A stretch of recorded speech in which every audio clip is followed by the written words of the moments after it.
Hello, ladies and gentlemen. My name is Felix. I am the owner of ProvingGroundCanine.com. Some of the stuff we do around here is dog training from all levels, basic obedience, advanced obedience, behavior modification, and also a sale of threat elimination dogs from basic all the way to elite. To check us all out, go to www.ProvingGroundCanine.com. That's letter K, number 9. Today's video log is going to be filmed on a subject that is not very common in dog training circles, yet it's something that needs to be discussed as it's happening more and more all the time. It's the subject of anthropomorphism. Anthropomorphism is defined by Google as giving human traits or characteristics to a god, animal, or object. In my field of dog training, I deal with it as far as humans giving human characteristics to their dogs. Now, most of the time, and I should say all the time, this is rooted out of good intentions. This is rooted out of people who are very caring, very loving, very interested in providing the best lifestyle that they can to their dog. Yet, they don't necessarily take into consideration that this is an animal with prey drive, with certainly different kinds of drives than a human child or human baby. Now, anthropomorphism, I see it often, and it's definitely a lot of good messages are lost in translation in this process. What I mean by that is that the people who are anthropomorphizing their dogs, what they're doing is that they want to provide the best lifestyle that they can, yet the message that the animal gets is a message of dominance, a message of encouraging their dominance and encouraging certain behaviors that we actually don't want and that are actually going to be problematic when the dog turns into an adult dog. So if we start with a puppy, an 8-week-old puppy, puppies are very, everything's new to them. Everything, the world is new. Everything is completely new. Now, it's a very cute animal. It's a very cuddly animal. So people want to obviously love on him, put him on their lap, pick him up, all these things, which is completely fine. Now, that's okay for puppyhood. As the dog starts going in their teenage months, 9 to 14 months old, they start testing us a little bit. They start trying to see, who's really the boss in here, who's in charge. Already at those months, at those teenage months, the relationship with the dog can't necessarily be the same as we had with a little puppy.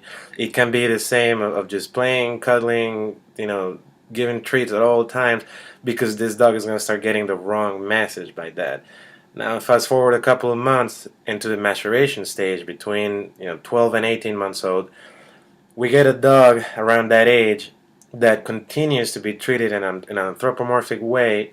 Now, this dog is definitely very at risk to turning into a problem dog.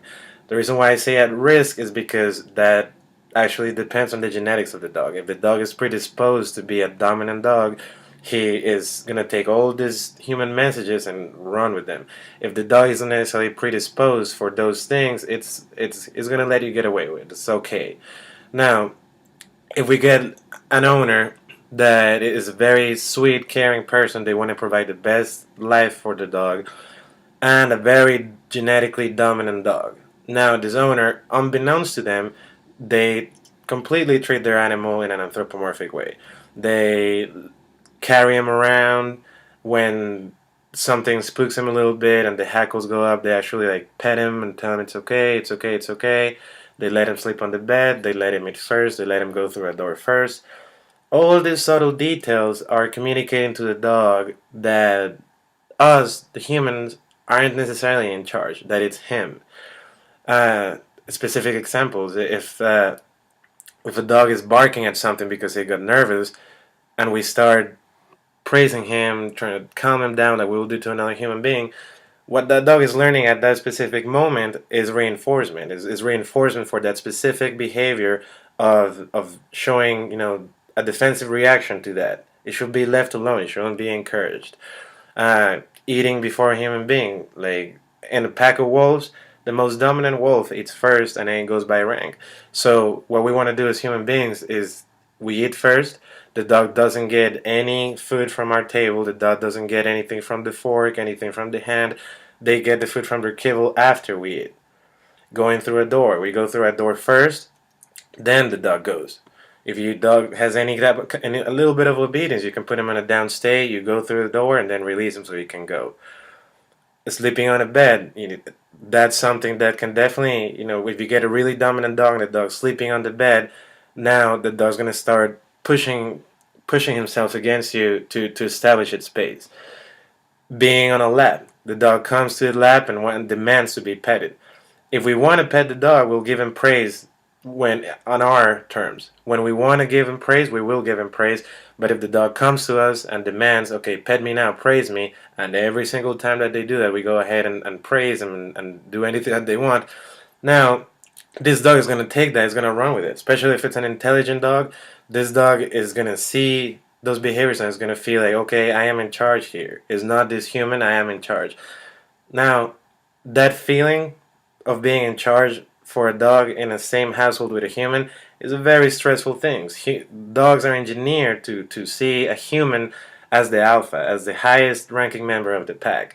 Now, if there's a house in which you have humans and dogs, and now this dog feels like he needs to take care of the humans, that he's the highest ranking member and he needs to watch over the humans, that's a load of stress to that dog is not necessarily engineered for. They live more at peace when they have an owner handler that is firm and in charge of what to do. Now, as I'm saying, this 95% of the time, this is unbeknownst to the owner. They love their dog so much that they want to provide the best life, but they don't know that these things that they're doing are creating these specific behaviors on the dogs. When the dog matures, that's when I get the call. And that's when they're telling me, okay, my dog, who I was able to take to the dog park, I was able to take on walks, and he ran around, he ran free, he was always hanging out with my other dogs. All of a sudden now he's attacking my other dog. He can't go to the dog park. I try to tell him no for something, and he snaps at me. They're baffled as to why this is happening at this age of the dog when the dog matures. The reason why is because they were brought up in an anthropomorphic way. They were brought up as humans when they're not. They were brought up to almost forcefully see the world through different eyes than their animal eyes. And that inevitably leads to problematic behaviors. So the dog who, like I said, who was once a friendly puppy running around, got so much feedback for negative behaviors from this caring human being that now this dog is just running with it. This dog feels like, you're not going to correct me. I am going to sleep on your bed. I'm coming to your lap and you need to pet me. And you need to, while you're eating, you need to feed me first. All those things. So we can't have a dog like that. We can't confuse loving our dogs with training them to be problematic dogs, because a lot of people do that unbeknownst to them. So the handling interaction with your dog plays a huge role in how they develop into adults. So they need to be handled as dogs. They need to be handled as animals. You can love your dog all you want. There's no cap as to how much one should love their dog. It's just expressing and communicating that love and those caring intentions in the right way. Not trying to see this animal as a baby, as a child, as anything other than an animal, and just treating them as the way that they need to be treated. Just loving them as animals, but providing them with that sense of security that comes from knowing that they have a firm pack leader. Providing them with that sense of comfort that comes from being in a pack where there's somebody who's in charge, somebody who's consistent, somebody who knows what they're doing in this life and doesn't need to go to the dog for assurance, because that dog is not engineered for that, and that dog is not gonna the dog is simply gonna take on the role of the pack leader, but that dog doesn't want that. And now the owners are dealing with a dog that's being so problematic that is snapping at a child because it took the toy. In other words, this child is taking my prey. What gives him the right? Now the dog is barking aggressively at other dogs at the park. Why is he doing that? Well, because for about a year of his life, he was encouraged every time. Now, if this owner was petting and trying to calm down the dog as he was barking defensively, that was just positive reinforcement 101 into that behavior that we don't want. And the problem here becomes the the dog staying within that family. Because when people come across these issues, then they start thinking, oh, I gotta get rid of the dog. And unbeknownst to them, they were the ones who gave that dog all those behaviors.